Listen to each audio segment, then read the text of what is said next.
ఓం గం గణపతే నమః. ఓం ఐం హ్రీం శ్రీం శ్రీ మాత్రే నమః. నేను మీ గుణబ్రహ్మ సరస్వతి. త్రిశక్తి భక్తి యూట్యూబ్ ఛానల్కి స్వాగతం. ఈ వీడియో ద్వారా వశీకరణ యోగం ఏ జాతకులకు ఉంటుంది అన్న విషయాల్ని ప్రస్తావించబోతున్నాను. వశీకరణ జన్మ అంటేనే, వశీకరణ పుట్టుక అంటేనే అందరినీ తమ వైపుకి ఆకర్షించుకోవడం అని అర్థమండి. కొంతమందిని మనం గమనిస్తుంటాం, వారి చుట్టూ ఎప్పుడు జన సమూహము ఉంటుందండి. కొంతమంది ఒంటరిగా తిరుగుతుంటారు. కొంతమందితో మాట్లాడాలనిపిస్తుంది కొంతమందికి, కొంతమందితో మాట్లాడాలనిపించదు కొంతమందికి. అంటే వారు నల్లగా ఉన్నారనో, లేదా తెల్లగా ఉన్నారనో, లేదా ఎర్రగా ఉన్నారనో కాదు. స్త్రీలైనా కానీ పురుషులైనా కానీ రంగు ఇక్కడ ఇంపార్టెంట్ కాదు. అంటే ఏమిటి? Colour is doesn't matter. That means personality is doesn't matter in skin complex అంటారు. స్కిన్ నల్లగా ఉంది, తెల్లగా ఉంది, ఎర్రగా ఉంది అందువల్ల అనేది కాదు. కొంతమంది చూడండి, ఆడపిల్లలు నల్లగా ఉన్నప్పటికీ వాళ్ళు ఒక విధమైనటువంటి తెలియని ఆకర్షణ ఉంటుంది. కొంతమంది చూడండి, మగవాళ్ళలో తెలియనటువంటి ఆకర్షణ ఉంటుంది. మనకు తెలుసు సూపర్ స్టార్ రజనీకాంత్ చూడడానికి ఎలా ఉంటాడు?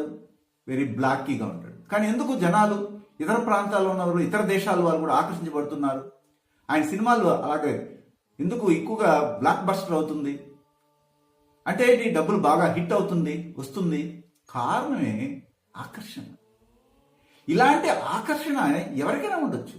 అయితే జాతకంలో ఎలాంటి పరిస్థితులు ఉంటే ఆకర్షణ అనేది ఎక్కువ ఉంటుంది? వశీకరణ, సమ్మోహనం, ఒకరిని చూస్తే ఒక విధమైన వ్యామోహం, వారితోనే ఉండాలి, వారితోనే మాట్లాడాలి, వారితోనే సెల్ఫీ తీసుకోవాలి, వారి పక్కన నిలబడి ఫోటో తీసుకోవాలి, వాళ్ళ దగ్గర ఆటోగ్రాఫ్ తీసుకోవాలి. ఇలాంటి ఆలోచనలు ఆకర్షణవంతంగా ఎందుకుంటాయి? వాళ్ళలో ఏముంది? వాళ్ళు ఉన్నదే మనలో కూడా ఉంది. సర్వయవాలన్నీ కూడా ఒకే విధంగా నిర్మాణం చేయబడ్డాయి. మరి ఎందుకు వాళ్ళు అలాంటి ఆకర్షణ ఉంది అనేది ఎప్పుడైనా పరిశీలించారా? పరిశీలించి ఉండదు. ఏదోలే వాళ్ళు చేసుకున్న పుణ్యం అనుకుంటుంటారు, లేకపోతే వాళ్ళు క్రేజ్ అనుకుంటుంటారు. ఈ నవగ్రహాల్లోనే ఎక్కువ ఆకర్షణ కలిగినటువంటి గ్రహము ఏమిటనేది మనం పరిశీలించినట్లయితే చంద్రగ్రహము. చంద్రునికి అంత అత్యుత్తమైనటువంటి ఆకర్షణ అనేది ఉంటుంది. దీన్ని బట్టి చంద్రుడు ఒక అందాన్ని గురించి చెప్పేటప్పుడు, అందుకని శతశిష్ట కళలు అంటారు. ఆయన 64 కళలకు అధిపతి అయినాడు. అంటే ఏమిటి? చంద్రుని యొక్క అంశలో ఎవరైతే పుట్టుంటారో వారందరికీ కూడాను వశీకరణ ఉంటుంది. వశీకరణ యోగాన్ని వారు పొందుతారు. తత్ఫలితంగా అందరూ కూడాను వారి చేత ఆకర్షించబడడం అనేది ఉంటుంది. ఇది మనం గమనించవలసింది. అంటే చంద్రునికి మించిన ఆకర్షణ ఎవరికి లేదండి.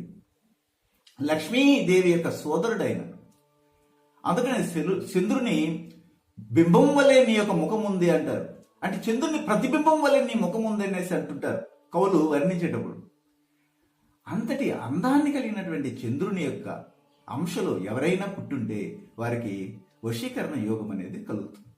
ఏ విధంగా అంటే, మీ జాతకాన్ని ముందర పెట్టుకోండి, చూడండి నేను చెప్పేది మీ యొక్క జాతకంలో ఉందా లేదా. అలాగుంటే మీకు కూడాను వశీకరణ శక్తి ఉంటుంది.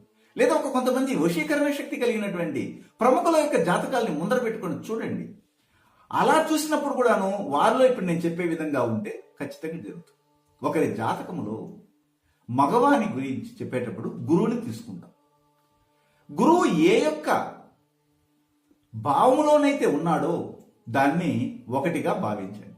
అక్కడి నుంచి త్రికోణ స్థానాలు మరియు సప్తమ స్థానంలో కానీ చంద్రుడు కానీ ఉంటే, ఒకటిలో కానీ, అంటే గురువుతోనే చంద్రుడు కలిసి ఉన్నాడు అనుకోండి, ఒకటి, దాన్ని గజకేసరి యోగం అంటున్నాం. చూసారా?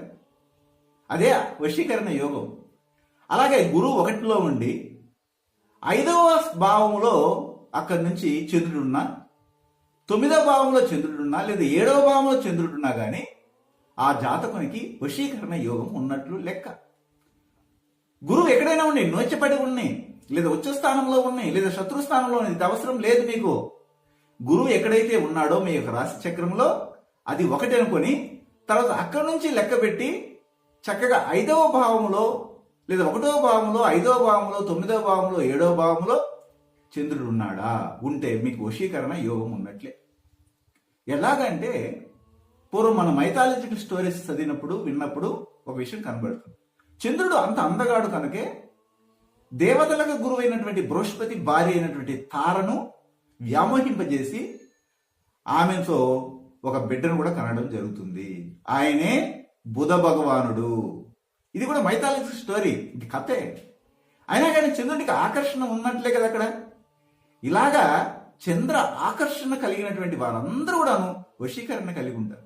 మీ జాతకంలో ఉందా లేదో చూడండి. ఒకవేళ మీరు తెలుసుకోలేకపోతే మా ఫోన్ నెంబర్కి ఫోన్ చేసి మీ జాతక పరీక్షలు చేసుకొని మాకు రాజకీయ యోగంలో వశీకరణ ఉందా, లేకపోతే ఇంకో వ్యాపారంలో వశీకరణ ఉందా, లేకపోతే ఇంకొక విషయంలో వశీకరణ ఉందా అనే విషయాల్ని ఖచ్చితంగా తెలుసుకోవచ్చండి. మరో అంశంతో మరో ఆశ్చర్యకరమైన అద్భుత యోగాన్ని గురించి మళ్ళీ తెలియజేస్తాను. మీ గుణబ్రహ్మ సరస్వతి. సర్వే జన సుఖినో భవంతు. శుభం భూయాత్. గురు మహాదశ జరుగుతున్నప్పుడు చాలా మందికి ఎందుకు ఆ గురు మహాదశ యోగించడం లేదు, దీనికి ఏమైనటువంటి ముఖ్యమైనటువంటి కారణాలు ఉన్నాయా అని కానీ ఆలోచించినట్లయితే, దీనికి DNA ఆస్ట్రాలజీని ఆపాదించినట్లయితే చక్కటి కారణాలు